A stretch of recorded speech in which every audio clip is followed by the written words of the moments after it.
बुरी श्यावर रामचंद्र भगवान की जय। पवन सुत हनुमान की जय। उमापति महादेव की जय। सब संतन की जय। गोस्वामी तुलसीदास जी महाराज की जय। नमः पार्वती पते हर हर महादेव। सद्गुरुदेव महाराज की जय। आदरणीय विद्वजन, श्रद्धारूपा देवियों एवं विश्वास रूपी कथा सुताओं, भगवत सानिध्य में भगवान का चरित्र श्रवण करने के लिए हम लोग उपस्थित हुए हैं। आइए मानस चिंतक चैनल पर आप सभी का स्वागत है। पिछली चर्चा में आप पार्वती जी के तपस्या और उसकी जो हमारा जो है पूर्ति की आकाशवाणी के द्वारा जो है बताया गया कि हे पार्वती, अब तुम्हारा मनोरथ सिद्ध हो गया है। अब जब भी तुम्हारे पिता बुलाने आवें उसी समय हट छोड़ करके घर चली जाना। जब तुम्हें सप्तर्षि मिले तो इस ब्रह्मवाणी को प्रमाण यानी सत्य ठीक चरितार्थ समझ करके जान लेना कि आकाश से कही हुई ब्रह्मवाणी सुनते ही गिरजा विकसित हो गई। उनका शरीर पुलकित हो गया और याज्ञवल्क्य जी कहते कि मैंने सुंदर उमा जी का चरित्र सुनाया, अब आगे शिव जी की चरित्र सुनो। तुलसीदास जी लिखते हैं कि आवै पिता बुलावन जबहि, और हठ परिहरि घरो जाये उतबहि। मिलहि तुम्हि जब सप्त ऋषि सा, और जाने तब प्रवानवा गीसा।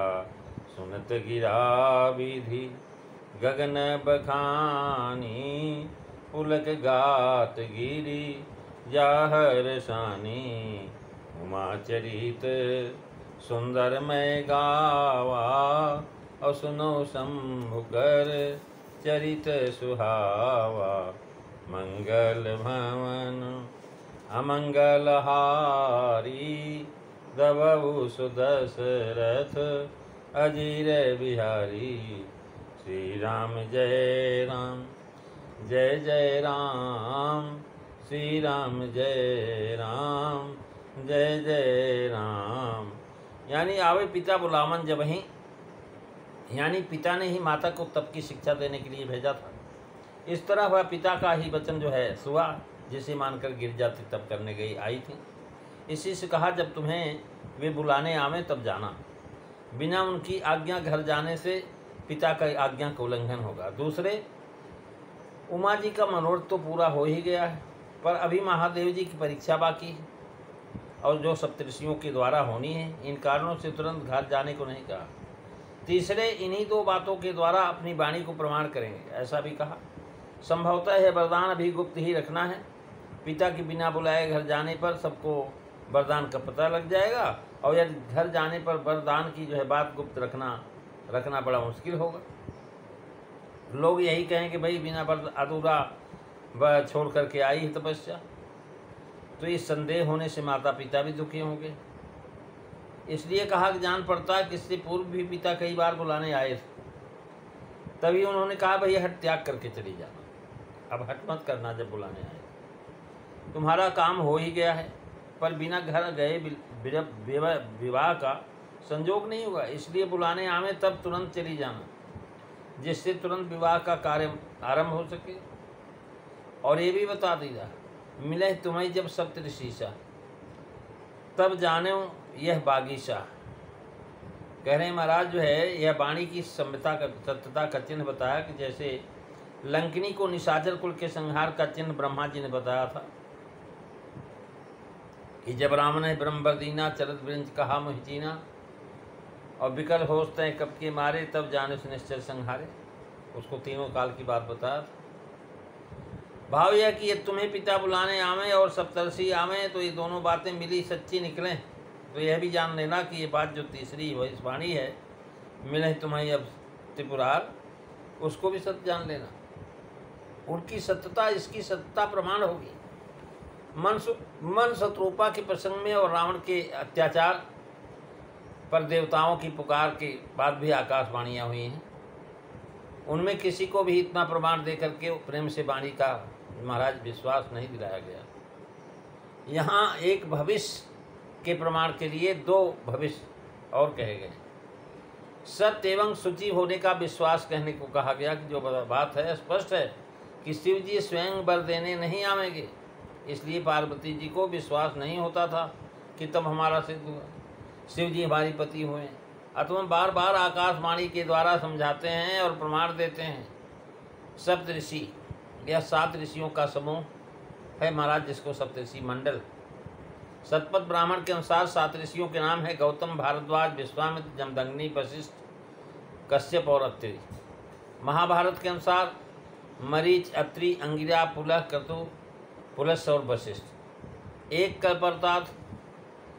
कल्प यानी अर्थात इस सहस्त्र चतुर्युगी व ब्रह्मा के एक दिन में 14 मनु और 14 मनवंतर होते हैं। प्रत्येक मनु 71 चतुर्युगी अर्थात एक सहस्त्र चतुर्युगी ब्रह्मा के एक दिन के 14 मनु के मनवंतर होते हैं। इसलिए महर्षि जो है महाराज सर्वोचिस मनवंतर में अत्रि, दत्तात्रेय के च्यवन, लम, हस्तम, प्राण, कश्यप और रैवत में देशबाहु। पद्म पुराण में सृष्टिखंड में लिखा, जिस कल्प में जिस मनवंतर में पार्वती जी का चरित हुआ उसके अनुकूल सप्तऋषि मंडल यहाँ समझना चाहिए। पर यह निश्चय है कि उस मंडल में नारद जी नहीं थे, कि उनके रहते हुए सप्तऋषि नारद जी की निंदा कैसे कर सकते हैं। कुमार संभव के मत से यह कथा वैवस्वत मनवंतर की होगी, क्योंकि उसमें वशिष्ठ जी और अरुंधति का भी नाम है। सुनत गिरा विधि गगन बखानी, अपुलक गात गिरी जाहर शानी। उमा चरित सुंदर मैं गावा, सुनऊ शंभु कर चरित सुहावा। यानी ब्रह्मवाणी का अर्थ स्पष्ट कर दिया कि विधि की कही हुई वाणी। अधिक लोग विधि और विधान करता श्री राम जी का अर्थ करते हैं, क्योंकि आगे शिव जी को भी यही समझाने का प्रकट होंगे। पुलक गात यह हर्ष का लक्षण है। इस कथन से यह भी अभिप्राय भरा हुआ कि उनका शरीर जो तब से कमजोर हो गया था, वह ब्रह्मवाणी सुनने पर महाराज फूल की तरह ज्यों का त्यों हो गया। जैसे मन शत्रुपा जी के सामने हो गया, हिष्ट पुष्ट तन भय सुहाए, मानव अभय भवंत आए, ऐसे ही इनके साथ भी हुआ। पार्वती जी हर्ष के मारे महाराज पुनः जैसे गई हुई थी तपस्या करने के लिए, वैसा ही स्वास्थ्य उनका हो गया। और पार्थिव शरीर के कारण जो किंचित आवरण माधुर्य में वह नारद का वचन सुन करके कई बार हट जाता, लेकिन ऐसा नहीं हुआ।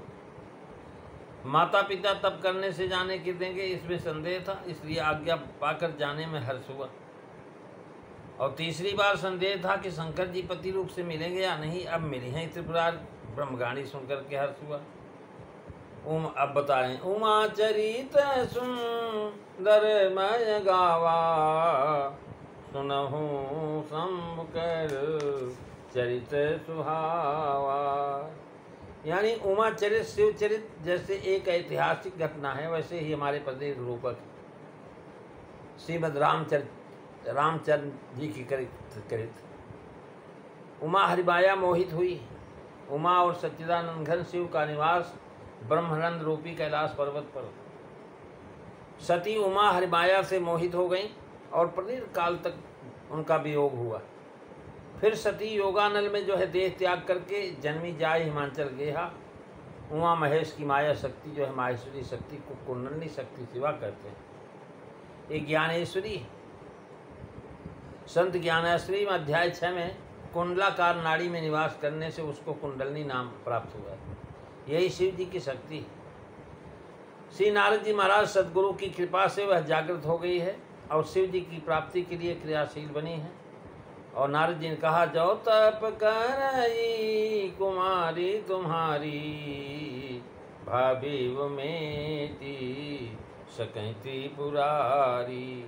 महाराज इस प्रकार से वो क्रियाशील बनी रही शंभु के पास से सांभव आत्मस्वरूप शिव की प्राप्ति होती है। स्थूल देहांकार, सूक्ष्म देहांकार और कारण देहांकार भी त्रिपुरासुर है। इसका विनाश शिव शक्ति से ही होता है। महायोग की प्रक्रिया है। ऊर्ध्वर उमा प्राणपद चरना। महाराज जाके तपस्या किया और कंद मूल फल भक्षण के सहस्त्र वर्ष तप किया।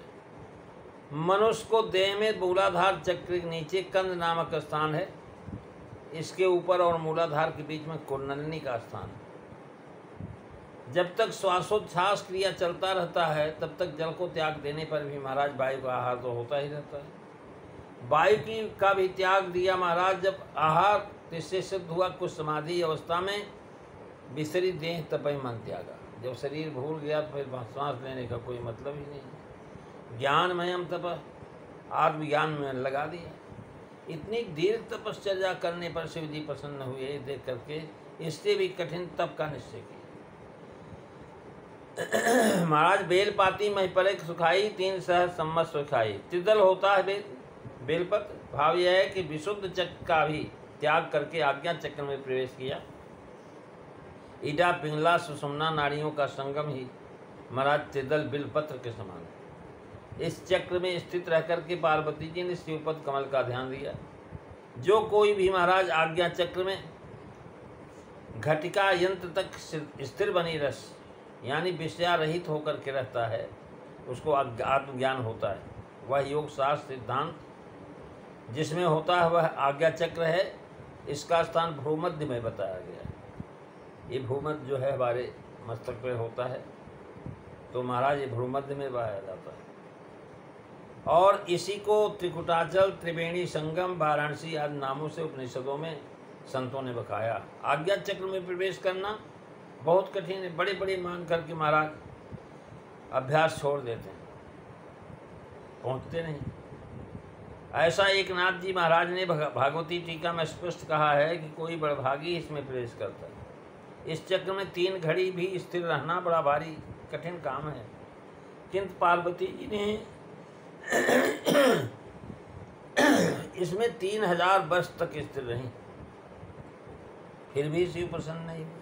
अब इस चक्र के भेदन करके महाराज सहस्त्रार में प्रवेश किया। जब पुण्य परिहरव सुखाने पड़ना, जब सहस्त्रार में प्रवेश होता तब महाराज शिव मलिनी की आशा का सफल होने की सत्यता अनुभूति होती है। आज्ञा चक्र से सहस्त्रकार में प्राण शक्ति प्रवेश होता है, तब विशिष्ट ध्वनि जिसको अनहद ध्वनि सुनने की बताते हैं। महाराज वही अनहद समी ब्रह्म गिरा भय गगन गभीरा। ब्रह्म गिरा श्री राम जी की ही है। राम भक्त नारद का आशीष सत्य करने की जिम्मेदारी श्री राम जी पर ही है, क्योंकि महाराज नारद जी ने कहा है साक्षात सप्तऋषि की सिद्धियां खड़ी होकर के परीक्षा लेती हैं।